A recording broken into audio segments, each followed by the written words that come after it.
Afrique Média. Le monde, c'est nous.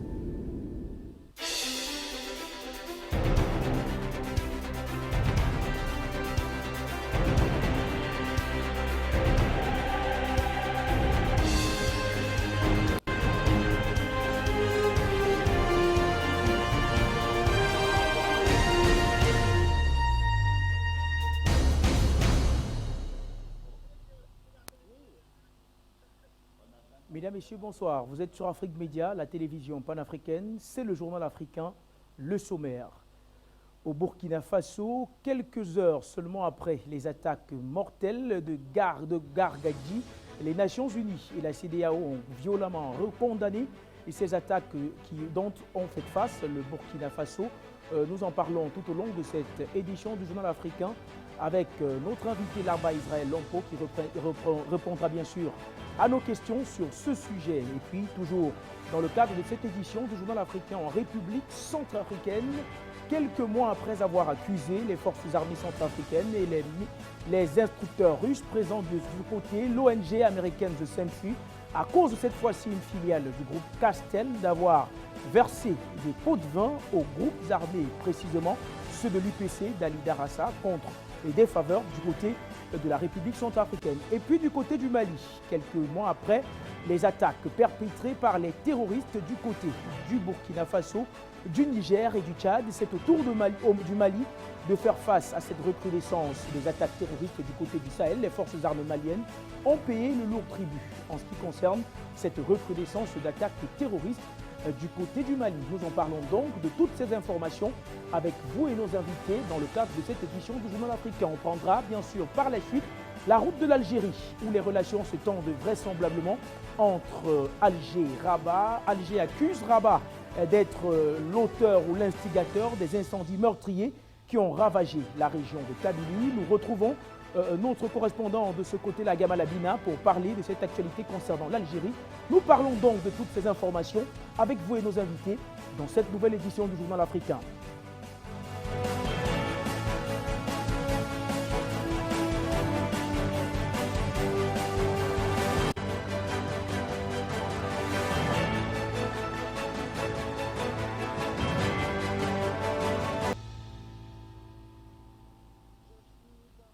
Mesdames, Messieurs, rebonsoir et merci de nous retrouver sur les antennes de la télévision panafricaine pour cette autre édition du Journal africain, la dernière de la semaine. L'édition de ce soir, nous la débuterons par l'Afrique de l'Ouest, plus précisément du côté du Burkina Faso. Il y a quelques heures, le pays a fait face à une recrudescence d'attaques djihadistes de ce côté-là. Les Nations Unies et bien sûr la CEDEAO ont condamné vivement ces attaques perpétrées par les terroristes du côté du Burkina Faso. Pour commenter cette actualité, nous sommes avec notre analyste expert en questions de sécurité, Larba Israël Lompo, en direct du Burkina.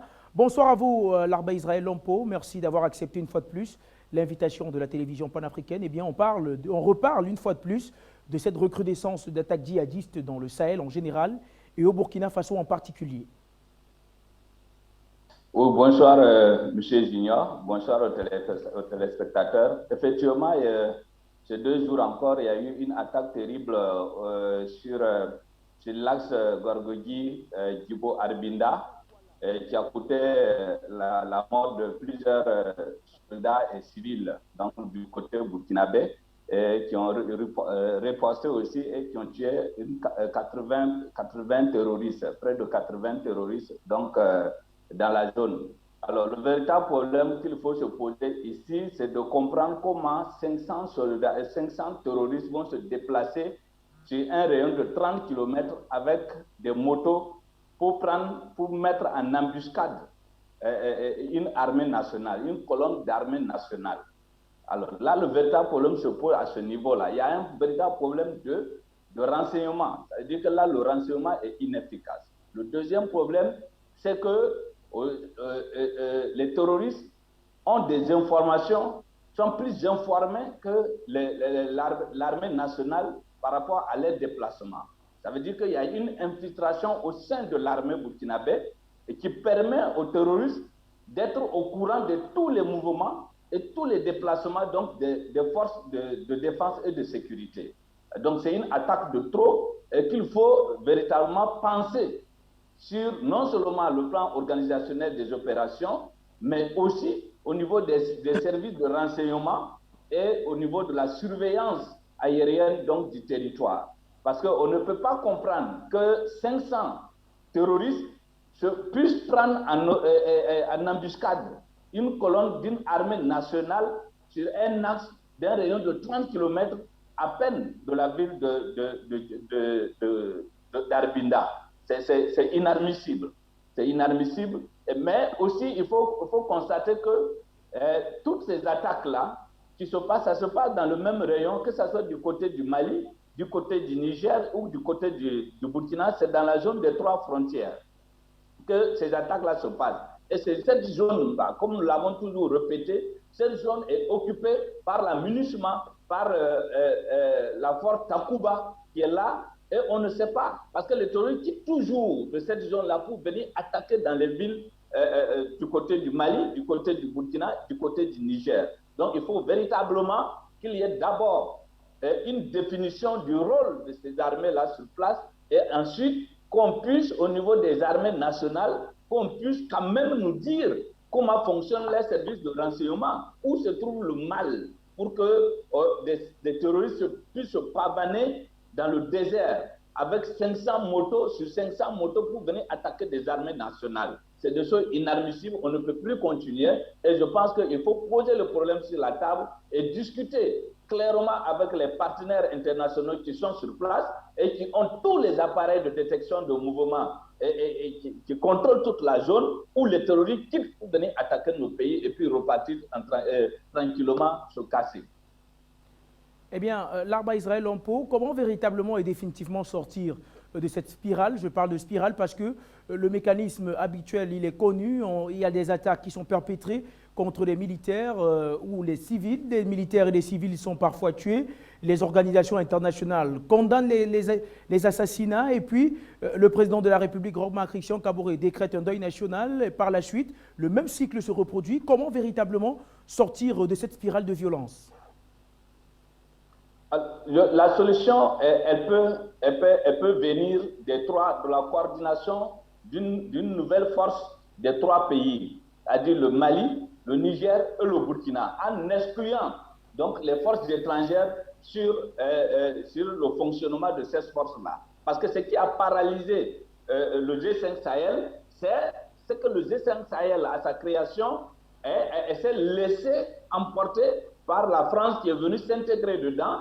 Et du coup, elle n'a mené qu'une seule opération. Donc, elle a causé, elle a asphyxié donc, cette organisation qui devait permettre de mettre en place, avoir une coordination sous-régionale pour venir à bout de ces terroristes-là. Parce que les terroristes-là, ils ont une base. Il suffit que les 3 armées, les armées des 3 pays, coordonnent leur opération et les prennent en sandwich. Mais le véritable problème qui se pose, c'est que là où se trouvent les terroristes, c'est là encore où se trouvent les forces armées internationales, que ce soit la MINUSMA, que ce soit Barkhane ou Takuba aujourd'hui. C'est ça qui cause le véritable problème.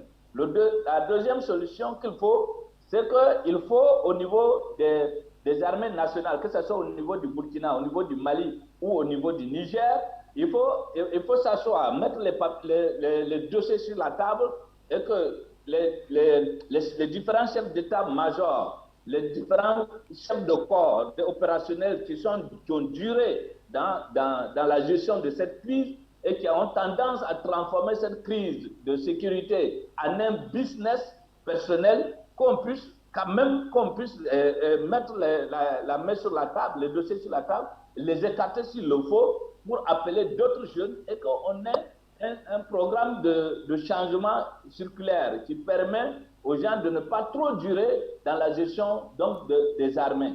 Au niveau des services de renseignement, pour le cas du Burkina, il faut mettre des gens compétents.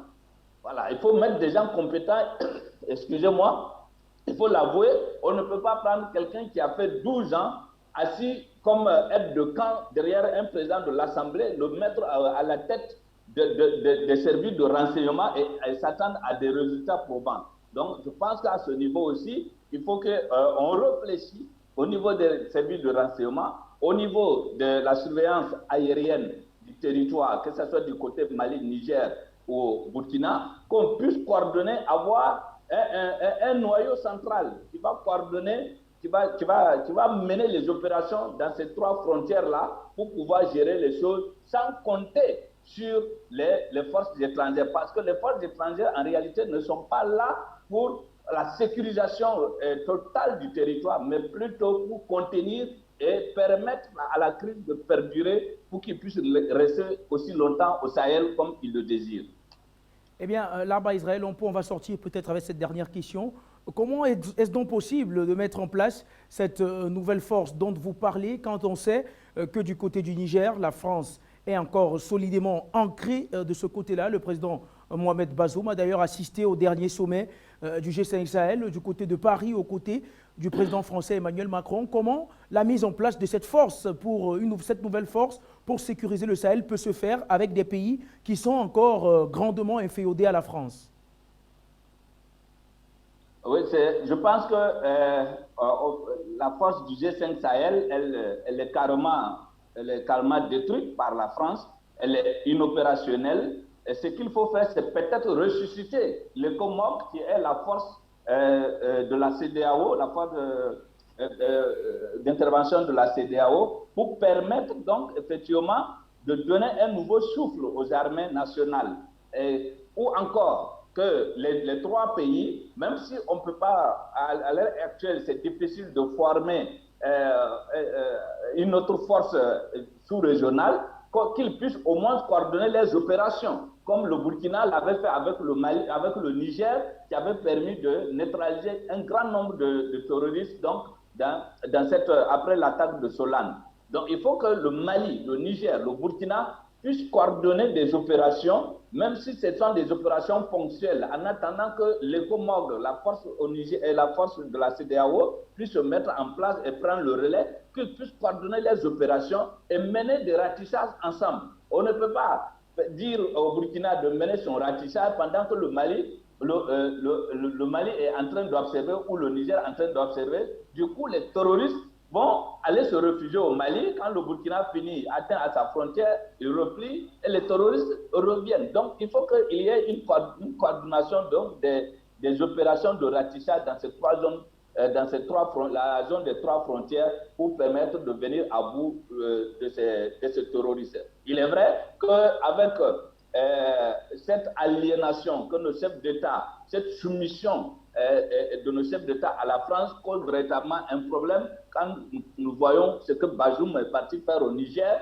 et en France avec à côté de Macron, ça cause problème parce que là c'est véritablement un souci que Barkhane se déplace au niveau du Niger et que le terrorisme, le bassin des attaques également se déplace au fur et à mesure que l'opération Takuba se déplace vers le Niger. Donc, il y a véritablement un souci à ce niveau. Et je pense que c'est les populations qui doivent se mobiliser pour exiger, pour faire des sorties, exiger à ce qu'il y ait des prises de décision politiques véritables et que la France justifie sa présence, qu'elle donne sa position claire. Parce qu'on ne peut pas continuer à subir des attaques meurtrières comme ça, et puis on peut venir à bout donc, de ces terroristes-là. C'est impossible. Donc, il faut véritablement qu'il y ait une décision politique forte des trois chefs d'État, le Mali, le Burkina et le Niger. Pourquoi pas avec le Tchad, voilà, qui connaît de moins en moins des attaques terroristes, pour venir à bout donc, de ces terroristes-là. Merci d'avoir répondu à nos questions là-bas, Israël Lompo, dans le cadre de cette édition du Journal africain.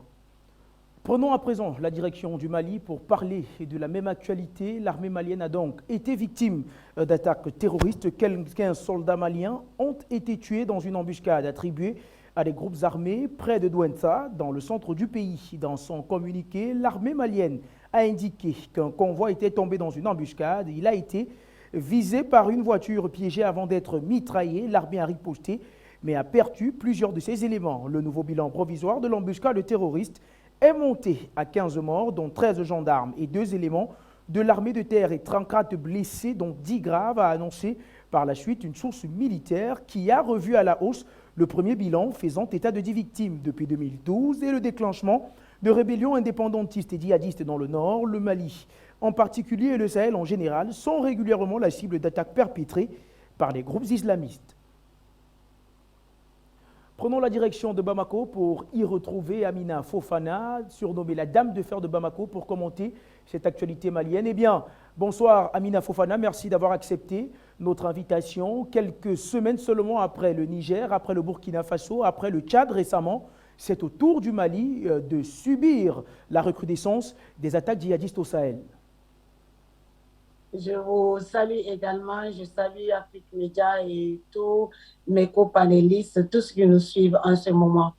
Ce qui se passe en vérité, c'est que quand Emmanuel Macron, d'abord avant de commencer, excusez-moi, j'aimerais m'incliner devant la mémoire de tous les militaires maliens, burkinabés et nigériens et tous les civils qui sont tombés sous des balles françaises dans une guerre qui ne dit pas son nom, une guerre fallacieuse, une guerre de business macabre pour la France.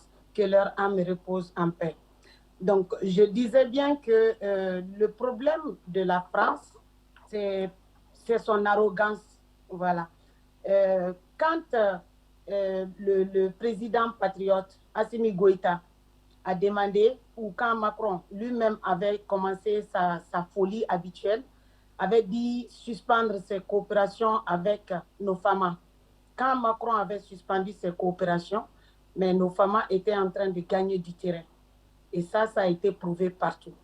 Maintenant, à un moment donné, le même Macron revient encore pour dire je reprends les coopérations, je vais diminuer les effectifs des Barkhane, je vais commencer le retrait, j'ai fermé des bases par-ci, par-là, notamment à Tessalit, notamment à Tombouctou et à troisième base là, Tombouctou, Tessalit et Kidal. Donc c'est ce qu'il a dit. Comme il n'a pas de parole, nous savons qu'il n'a pas de parole. Parce qu'il l'a prouvé à maintes reprises que la France ne vaut rien. La France est représentée par un vaurien. La France ne vaut rien. De Gaulle, la France de De Gaulle à aujourd'hui ne vaut rien. Et la France d'avant De Gaulle jusqu'à nos jours ne vaut rien parce qu'ils ont toujours vécu sur le dos des Africains, dans le sang des Africains. Donc, comme ça c'est leur habitude, maintenant il ne veut pas partir. Il veut faire une mutation de Barkhane. Sur le champ, il a parlé de Takuba, ils étaient en visioconférence et notre président patriote a réagi immédiatement et il a demandé la relecture de l'accord de défense, ce qui a valu une tentative d'assassinat. Donc, de ce fait, la France sait pertinemment que nous avons un accord de défense qui est déjà signé avec la Russie, que la Russie s'apprête à venir. Donc, elle est en train de monter des propagandes de toutes sortes, des propagandes par exemple, comparer le Mali à l'Afghanistan.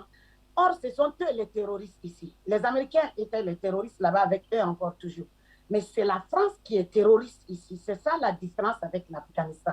Donc, s'il y a quelque chose ou quelqu'un à combattre, un pays à combattre, c'est bien la France qu'il faut éjecter pour avoir la paix. Donc, elle a commencé à travailler sur ces médias mensonges, sur ces propagandes. Et elle a commencé, parce que c'est elle qui donne les informations aux terroristes, les vidéos, les audios, les sons sont disponibles sur YouTube, sur Facebook, partout. C'est elle qui a dit venir aider le Mali parce que historiquement, les Maliens et les Africains sont allés mourir pour libérer la France de l'esclavage d'Hitler. Donc, en venant avec un discours hypocrite, triomphal de François Hollande qui venait dire que la France venait rembourser historiquement l'aide que le Mali lui avait offerte. Or, c'est cette même France-là qui avait fait en sorte de Nicolas Sarkozy de casser la Libye, de tuer Kadhafi et de faire rentrer les terroristes. Maintenant, le pompier veut venir, le pyromane veut venir se positionner pompier. Ce qu'il y a, cette guerre, c'est un champ de commerce pour la France, c'est un champ de pillage pour la France. Tous les villages que vous voyez qui sont brûlés, c'est parce que la France a répertorié des ressources dans ces zones-là pour les exploiter. C'est pourquoi, comment pouvez-vous comprendre sinon 50 personnes ou bien 40 personnes qui prennent des motos, motos seulement. Et ils sont là, ils ont des drones, ils ont des satellites, ils ont des avions, ils ont des hélicos, ils ont tout. Ils ont des satellites. Mais ils n'arrivent pas à voir ça. Pourquoi? Parce qu'ils ne sont pas là pour voir ça. Au contraire, ils sont venus pour espionner nos militaires au profit de leurs terroristes. Pour que le terrorisme dure éternellement. Donc les attaques que vous voyez, c'est parce que le président patriote Assimi Goïta a demandé la révision de l'accord de défense. Et il y a un collectif qui appuie ça, une bonne partie de la société civile malienne, notamment les parlementaires qui réclament ça.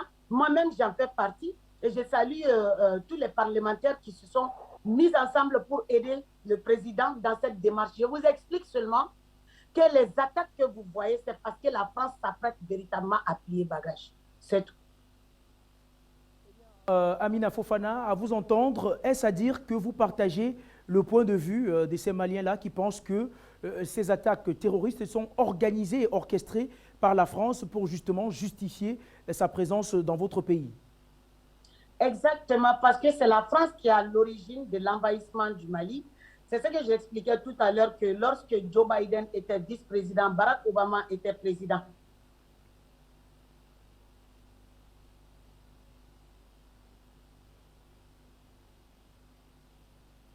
Nous avons décidément quelques petits soucis de connexion avec Bamako. Est-ce que Amina Fofana est là?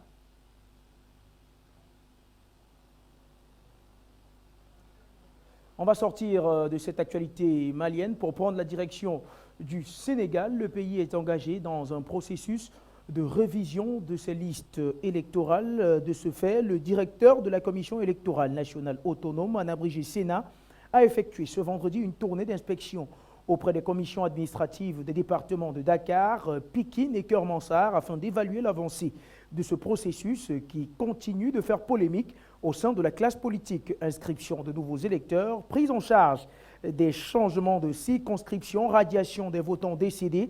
Les listes électorales sont en pleine révision à travers le pays. Même si les membres de la majorité déplorent l'absence de preuves, le parti d'opposition, le PASTEF, d'Ousmane Sonko, continue de dénoncer à Dakar des manœuvres antidémocratiques des maires de la mouvance présidentielle. Par exemple, certains bloquent la délivrance des papiers nécessaires à justifier son appartenance à une circonscription, a constaté Déthié Faye, représentant des non-alignés. Les inscriptions sur les listes électorales se terminent le 14 septembre prochain. Les élections locales et départementales, quant à elles, auront bien sûr lieu du côté du Sénégal en début 2022.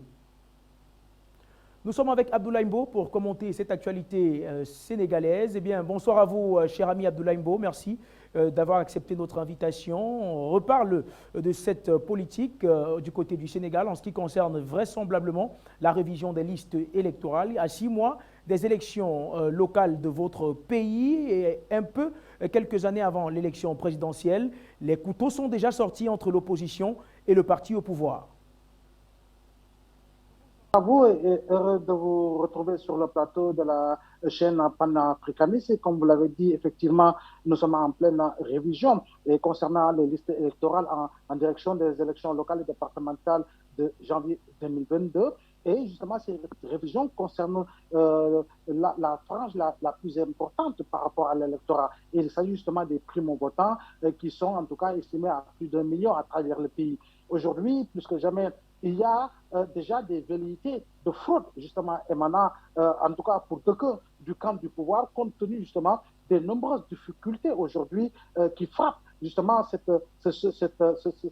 jeunesse qui ne peut pas s'inscrire normalement sur les listes électorales. Pourquoi? Parce qu'en réalité, par rapport justement à cette inscription, on demande des certificats de résidence. Aujourd'hui, entre l'autorité administrative, autrement dit préfet, sous-préfet ou gouverneur, et justement par rapport au nombre maire du pouvoir ou de l'opposition, on s'auto-accuse. Parce que tout simplement, pour avoir la carte d'identité de la communauté économique des États de l'Afrique de l'Ouest, il faut impérativement se munir d'un certificat de résidence. Ce certificat de résidence qui vous permettra de pouvoir effectivement aller chercher votre carte d'identité nationale et pouvoir s'inscrire sur les listes électorales. Alors, c'est ce qui veut dire qu'en réalité, on a mis un chemin de fer avec des wagons que la locomotive ne peut pas absolument pas tirer.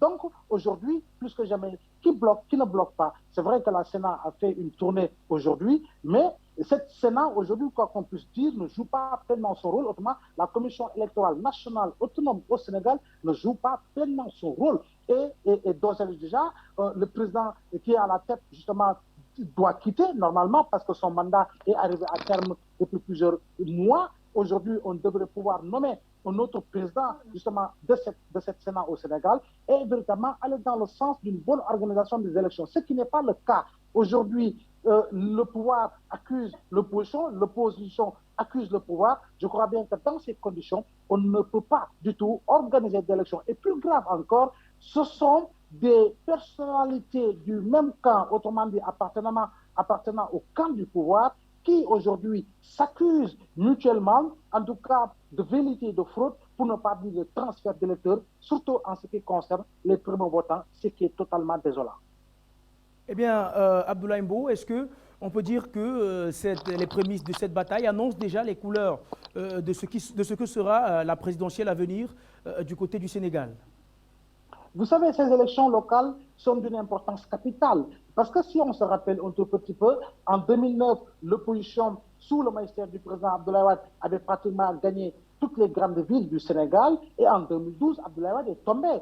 Donc, pour ces élections locales, qui sont considérées comme des primaires en direction des législatives, parce qu'en réalité, il peut y avoir possibilité de cohabitation entre l'opposition et le président Macky Sall. C'est également des primaires en direction de la présidentielle de 2024, ce que véritablement ne voudrait pas vivre justement le camp du pouvoir partant justement de la plus haute personnalité qui n'est autre que le président de l'Alliance pour la République et de la coalition Benno Bokk Yakaar, autrement dit le président Macky Sall. Aujourd'hui, quand on voit ce qu'il se passe à partir justement des dernières révisions liées justement au découpage administratif, la politique de décentralisation qui a été mise en branle à travers l'acte 3, nous sommes tous en droit de nous poser des questions par rapport à cette politisation à outrance justement des découpages administratifs qui sont faits à la gerrymandering. Donc plus que jamais, aujourd'hui, l'opposition est en train d'essayer de se regrouper. M. Ousmane Sonko a annoncé prochainement peut-être la naissance, on met peut-être d'une large coalition avec le Parti démocratique sénégalais de M. Abdoulaye Wade, qui a été au pouvoir pendant 12 ans, le Parti de l'unité et de rassemblement qui appartient à un grand chef religieux au Sénégal, mais également le Taxawu Sénégal de l'ancien maire de Dakar, qui n'est autre que Khalifa Sall. Donc, si cette coalition est portée sur les fonds baptismaux, c'est une coalition qui peut véritablement créer d'énormes difficultés au camp du pouvoir, surtout au niveau de la capitale. Parce qu'aujourd'hui, le modus operandi au niveau du pouvoir, c'est de tout faire pour remporter la capitale afin qu'elle entre dans l'escarcelle du pouvoir, ce qui sera très difficile. Aujourd'hui, que ce soit dans les différentes collectivités territoriales de Dakar, il y a énormément, en tout cas, d'hommes justement appartenant au régime qui accusent les maires de l'opposition de rétention de cartes, de rétention de certificats de résidence. Vous allez à Matam, dans une autre région, qui est véritablement un titre foncier électoral, en tout cas, que l'on dit appartenant au président Macky Sall, avec des responsables du même camp, du même parti au pouvoir, qui sont en train de se tirer et de se regarder en chien de faïence. Tout cela n'augure pas, en tout cas, des lendemains meilleurs en direction des élections locales pour une organisation transparente, démocratique, inclusive et participative, justement, élections auxquelles doivent et devront participer l'essentiel de l'électorat du Sénégal, mais principalement les primo-votants qui peuvent être une menace pour le pouvoir, parce que comme on a l'habitude de dire, les jeunes votent rarement justement pour le parti au pouvoir, et en direction de ces locales, justement, il ne faudrait pas que l'on trouve des subterfuges politiques pour barrer la route à ces jeunes qui ont le droit de s'inscrire et qui ont le devoir de choisir pour qui voter au matin des élections locales de janvier 2022. Abdoulaye Mbow, vous faites justement bien de parler de cette coalition, de cette possible coalition entre le PASTEF d'Ousmane Sonko, également avec le parti de l'ancien président Abdoulaye Wade, ainsi que celui de Khalifa Sall. Est-ce à dire que cette coalition des partis d'opposition est la seule possibilité pour pouvoir battre le président Macky Sall à la présidentielle de 2024? Alors, il faut dire qu'au Sénégal, il y a une réalité politique. On ne peut plus participer seul à des élections. Quel que soit le type d'élection et quelle que soit la nature de l'élection. Depuis 2000, année de l'arrivée au pouvoir du président Abdoulaye Wade, tout le monde a compris que désormais, il n'est possible de gagner des élections qu'à partir justement d'une large coalition. Donc, aujourd'hui, l'opposition comprend, après justement l'éclatement de cette coalition qui devait pouvoir imposer en tout cas une majorité, dit-on, absolue au niveau de l'Assemblée nationale et qui a fini en 1000 morceaux en 2017, aujourd'hui, l'opposition doit véritablement prendre cela comme une jurisprudence politique et aller dans le sens, en tout cas, d'aller vers de grands regroupements. Ousmane Sonko, on le sait, le parti Abdoulaye Wade, on le sait, le Taxawu Sénégal de Khalifa Sall, on le sait, et d'autres formations politiques, en tout cas, ne serait-ce qu'au nom justement d'une unité, ne serait-ce que d'une unité de façade politique si on veut, mais impérativement doivent faire bloc pour aller ensemble justement à ces élections locales, qui sont des élections cruciales et par rapport justement aux enjeux actuels au Sénégal. Donc, ma foi, avoir une coalition avec Ousmane Sonko, c'est déjà une bonne chose, parce que quoi qu'on puisse dire, il incarne justement le leadership au niveau de l'opposition. Et les autres partis aujourd'hui, et également comme le Parti démocratique sénégalais de Maître Abdoulaye Wade, est un parti qui a fait 26 ans d'opposition, 12 ans au pouvoir, et depuis 2012, c'est un parti qui a retrouvé justement l'opposition. Donc, c'est un parti totalement massifié, qui est présent partout, dans toutes les régions du Sénégal, dans l'ensemble des départements du Sénégal, dans l'ensemble des collectivités territoriales du Sénégal, et Khalifa Sall est représentatif à Dakar après avoir gagné le local en 2009, devant Maître Abdoulaye Wade, mais également en 2014, devant justement la coalition au pouvoir du président Macky Sall. Donc, si ces partis politiques arrivent à se retrouver, je crois bien que ces partis politiques devront travailler à élargir cette coalition aux autres démembrements de l'opposition, peut-être en direction des législatives prévues normalement la même année, parce que, sauf report, les législatives au Sénégal doivent se tenir au mois de juin ou courant juillet 2022. Donc, je crois bien que ce serait un essai majeur du point de vue de l'approche politique pour aller ensemble au local de 2022 et ce qui pourrait leur permettre d'aller justement aux législatives en 2022 et se donner toutes les chances, en tout cas, de créer ce déséquilibre au niveau de l'Assemblée nationale, parce que l'Assemblée nationale est totalement dominée justement par la coalition au pouvoir. L'opposition y est fortement minoritaire. Donc, il est impératif que cette opposition puisse montrer à l'électorat sénégalais qu'elle peut aller ensemble, même si elle ne va pas ensemble. En tout cas, que les grands ensembles, les partis les plus représentatifs, les leaders les plus connus et les plus reconnus du landerneau politique sénégalais puissent former ensemble une large coalition et aller et se donner les chances et les moyens de pouvoir remporter le maximum de collectivités territoriales en janvier 2022, mais également le maximum de sièges à l'Assemblée nationale au mois de juin ou juillet de la même année. Merci à vous, Abdoulaye Mbo, d'avoir répondu à nos questions dans le cadre de cette actualité présente du côté du Sénégal. Mettons le cap sur l'Afrique centrale pour la République centrafricaine. La société sucrière africaine de Centrafrique, filiale du groupe français Castel, est accusée par une ONG américaine, The Sentry, d'avoir apporté son soutien financier à des groupes armés pendant plusieurs années en échange de la sécurisation de ses activités. The Sentry dénonce en particulier un accord tacite conclu, selon elle, avec l'UPC d'Ali Darassa. La direction générale du groupe Castel annonce l'ouverture d'une enquête interne. La négociation de cet accord tacite remonte à fin 2014. Selon The Sentry, à l'époque, les différents groupes armés présents en Centrafrique contrôlent 60% du territoire. La localité ou Pékin. De la Ouaka, où est implantée la Souka, filiale du groupe Castel, est aux mains de l'UPC d'Ali Darassa. Les termes de l'arrangement que dénonce l'ONG sont simples. Le groupe armé s'engage à sécuriser l'usine et les champs de canne de sucre de la SUCAF et à garantir la libre circulation sur les axes routiers nécessaires à son approvisionnement. En échange, la SUCAF participe au financement de l'UPC, accuse The Sentry, via un système sophistiqué et informel des paiements directs et indirects en espèces, mais aussi un soutien en nature, mais également l'entretien de véhicules et la fourniture de carburant. Le 19 août, dans un bref communiqué, le groupe Castel annonce avoir pris connaissance des allégations graves portées contre la SUCAF et avoir saisi son comité d'éthique afin qu'il diligente une enquête interne. La direction du groupe promet de communiquer sur le fond de l'issue de cette enquête.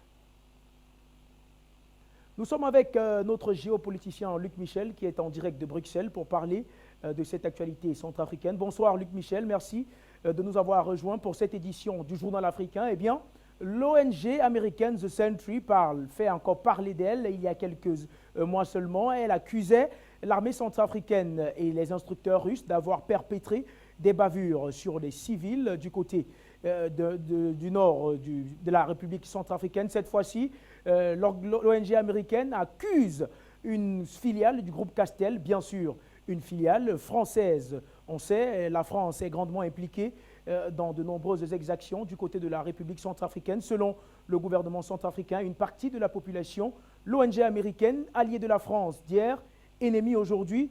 Que peut-on dire de ce retournement de veste de l'organisation américaine The Sentry, Luc Michel?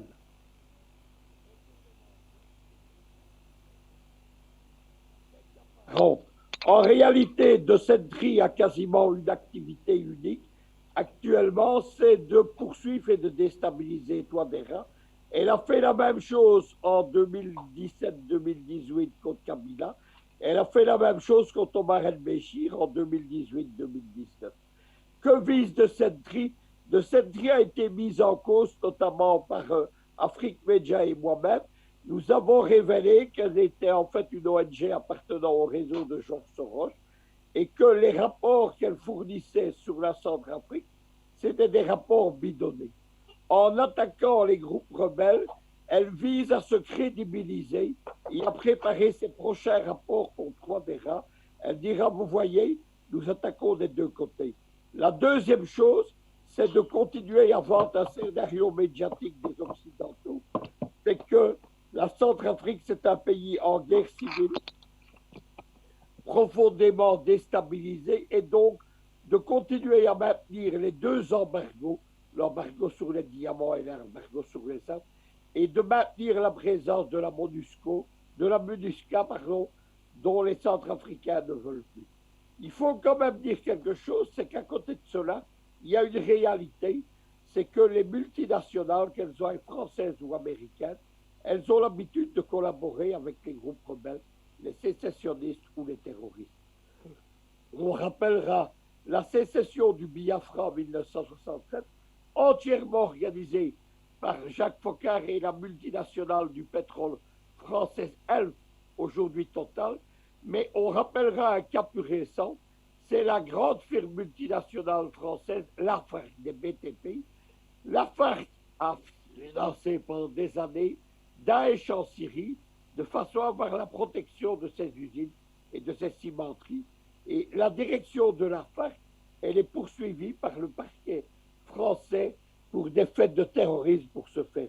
Donc, ce que De Sentry révèle, ce n'est pas un scoop ou une révélation sur le groupe Castel, c'est quelque chose de tout à fait possible, mais le fond de l'affaire, s'il ne faut pas se laisser leurrer, c'est l'opération de déstabilisation de la RCA et du président Touadéra qui continue.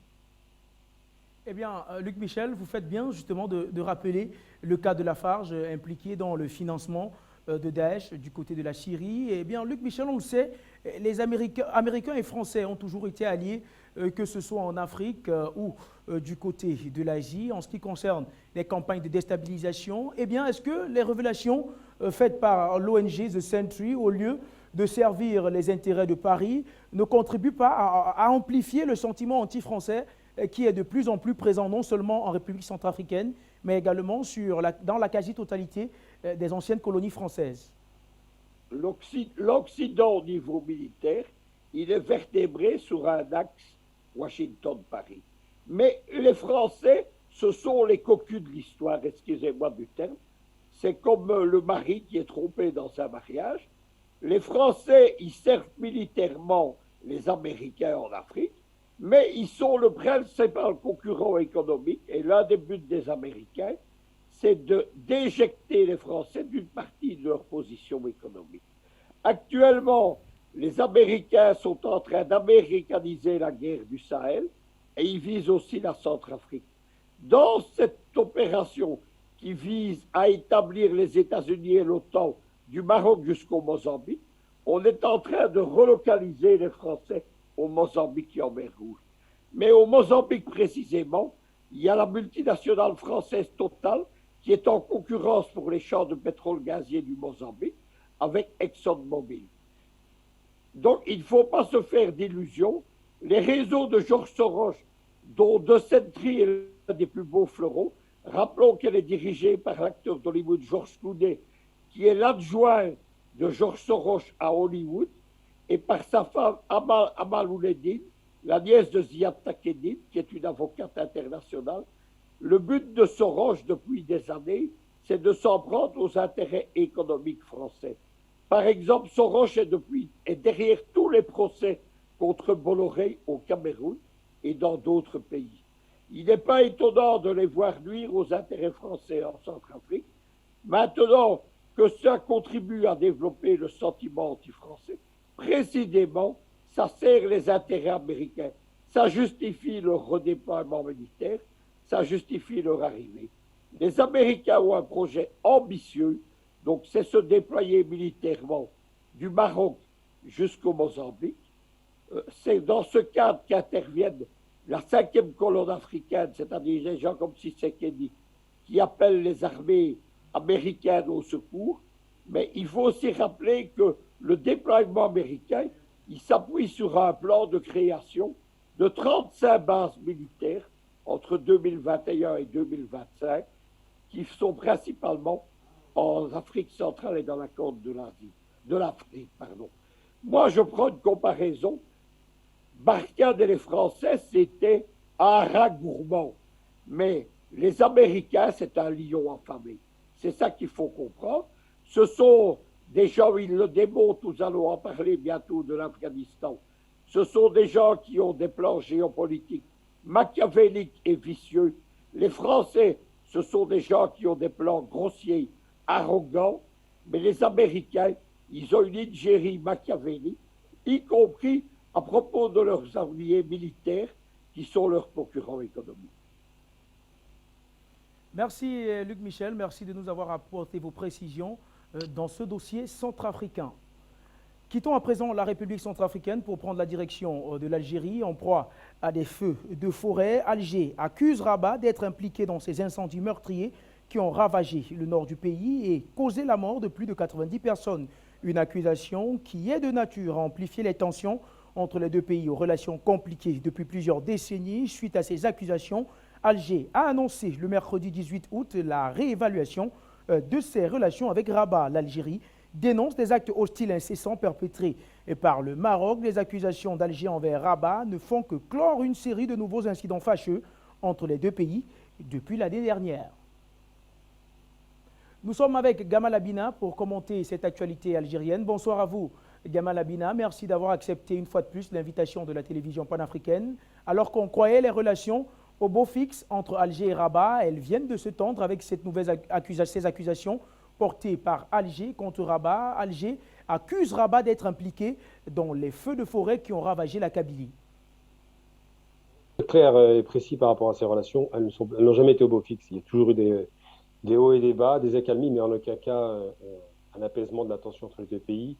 Ce depuis 1963, on ne va pas revenir sur l'histoire, mais dans tous les cas de figure, aujourd'hui, il y a une accélération de l'histoire.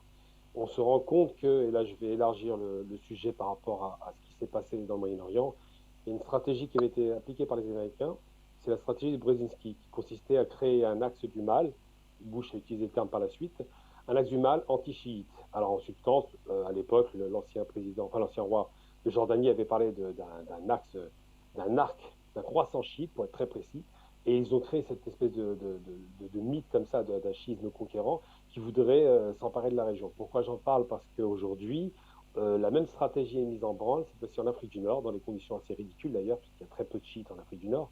Et il se trouve que le Premier ministre israélien qui est venu en visite, pas le Premier ministre, le ministre des Affaires étrangères qui est venu rendre visite à son homologue marocain, a évoqué la relation entre l'Algérie supposée et l'Iran, une relation qui serait soi-disant dangereuse pour la région, évidemment. On retrouve encore la même stratégie qu'on a retrouvée au Moyen-Orient avec l'Iran, le Hezbollah et le Yémen en particulier avec les Houthis. Donc ce qui se passe, c'est qu'aujourd'hui, les deux pays se lancent des accusations à tort et à travers. Alors l'accusation selon laquelle les Marocains auraient été derrière les incendies en Algérie n'est pas étayée de preuves, c'est une enquête qui est en train d'être diligentée. A priori, on pense que ce serait l'organisation raciste qu'on appelle le MAC, le Mouvement pour l'autonomie de la Kabylie ou pour l'indépendance de la Kabylie, qui serait à l'origine de la manœuvre. Il y a eu des moments très violents dans cette période. Il y a eu beaucoup d'incendies criminels qui ont été établis, à savoir 67 feux ont été allumés simultanément. Donc ça laisse à penser que ça a été une manœuvre qui a été conduite par une organisation. C'est vrai, et la première chose qu'on a à l'esprit dans les services de renseignement algériens, c'est qu'on suppose que c'est le Maroc, parce qu'il y a eu d'abord l'affaire de Pegasus, les écoutes des hauts dignitaires et des responsables politiques algériens. Ensuite, il y a eu le rapprochement avec Israël qui a déplu l'Algérie, on le sait très bien, puisque l'Algérie a manœuvré pour éviter qu'Israël soit membre observateur de l'Union africaine. Encore avant, il y a eu l'accrochage à la fin de l'année 2020 entre le Front Polisario et puis le Maroc qui a réouvert les hostilités. Et récemment, en dehors des discours du trône qui se veulent apaisants, on se rend bien compte que le ministre des Affaires étrangères marocain et un de ses membres à l'ONU a trouvé qu'il fallait que le peuple kabyle, c'est comme ça qu'il a nommé les Kabyles de la région algérienne de Kabylie, que le peuple kabyle puisse accéder à son indépendance. Donc tout ça, c'est des manœuvres qui sont grossières, qui sont diplomatiquement largement discutables, mais surtout qui conduisent à penser qu'effectivement, le Maroc, par plusieurs aspects, provoque l'Algérie. Donc il est de bonne guerre de la part des Algériens de dire que les incendies ont été allumés par le Marocain, mais ce qui est le plus inquiétant dans l'histoire, c'est qu'effectivement, à la manœuvre, et c'est pas anodin, les Américains avec la reconnaissance du Sahara occidental, Israël qui pousse les Marocains, et on l'a vu à la conférence de presse, à une reconnaissance d'une relation soi-disant mythique entre l'Algérie et l'Iran, qui n'existe pas, elle était tellement ridicule. Enfin, il y a bien une relation entre l'Algérie et l'Iran, mais elle est économique. Il n'y a pas de relation politique très soutenue. On se souvient que les Algériens ont eu 10 ans de guerre civile face à l'islamisme, et qu'ils avaient à l'époque aussi, les Algériens dénoncé l'Iran qui aurait manœuvré en Algérie, ce qui n'était pas vrai, mais bon, c'est comme ça. Aujourd'hui, le Maroc a beau jeu de dire que les Algériens se rapprocheraient des Iraniens comme si c'était une forme de nébuleuse islamiste qui se mettrait en place ou un axe du mal à nouveau.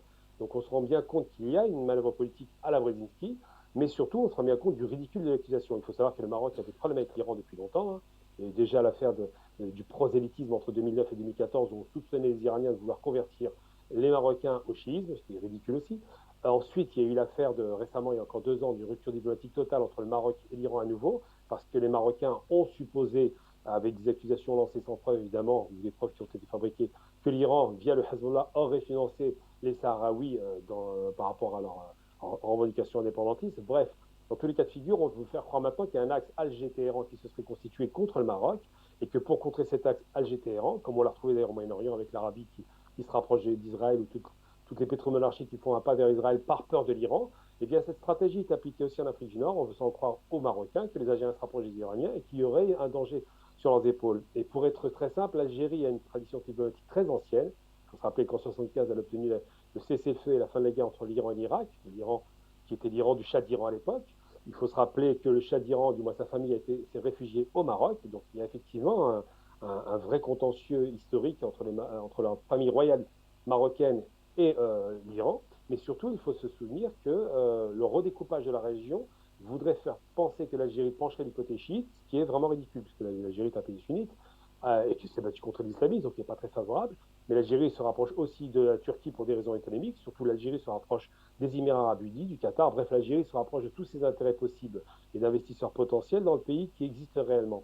Donc cette accusation est fallacieuse, tout comme l'accusation que les Marocains seraient derrière les incendies en Algérie, même si elle est de bonne guerre, me paraît hautement fallacieuse parce qu'il faut quand même une grosse organisation pour ça. En revanche, on soupçonne le MAC parce qu'effectivement, les propos tenus par certains incendiaires qui ont ensuite, entre-temps, assassiné un Algérien qui parlait arabe, donc il y a un problème effectivement culturel et linguistique dans la région, ces questions-là sont posées en termes effectivement de problèmes internes algériens. Et l'accusation portée sur le MAC me paraît beaucoup plus crédible. Gamal Abina, on va rapidement sortir en 1 minute avec cette dernière question peut-être. Il y a quelques semaines, Sa Majesté le roi Mohamed VI avait tendu la main à Alger pour un apaisement des relations entre le Maroc et l'Algérie. Avec ces nouvelles accusations, cette main tendue du roi du Maroc semble désormais tomber à l'eau. À quand la véritable accalmie entre votre pays, l'Algérie et le Maroc? Alors, la main tendue se fait en même temps qu'il recevait une délégation du MAC.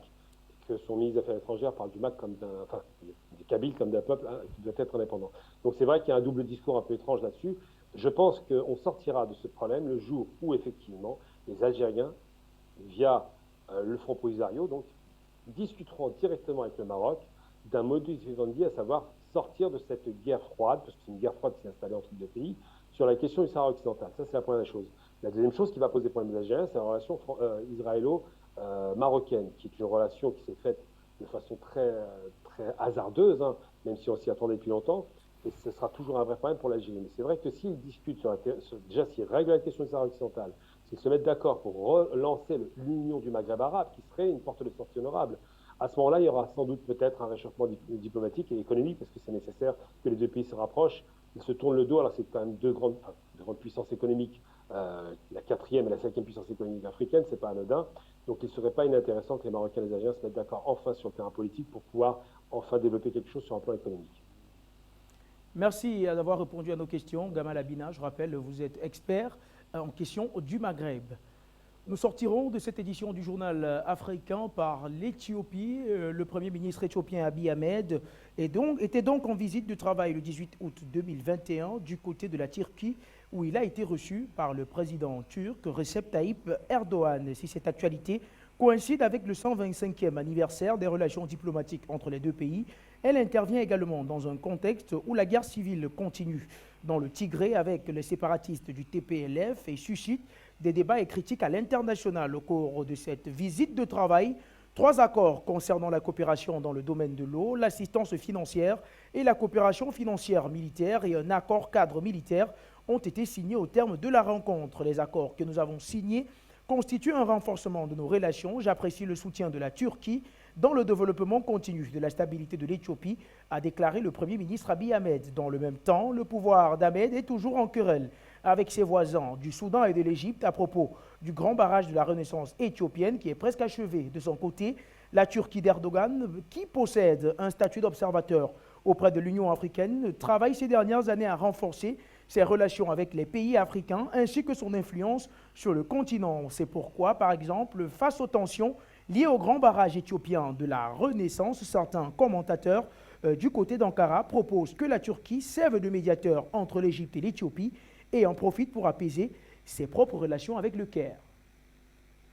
C'est avec cette information que nous refermerons cette édition du Journal africain. Merci, chers téléspectateurs, de nous avoir suivis. Merci à l'équipe technique qui a travaillé pour sa réussite. Restez sur Afrique Média car nos programmes se poursuivent. Dans quelques instants, vous serez bien sûr en compagnie d'Hubert Toundi dans le cadre du Mérite panafricain. Quant à moi, je vous retrouve pour d'autres productions, toujours sur la télévision panafricaine. Mesdames, Messieurs, bonsoir.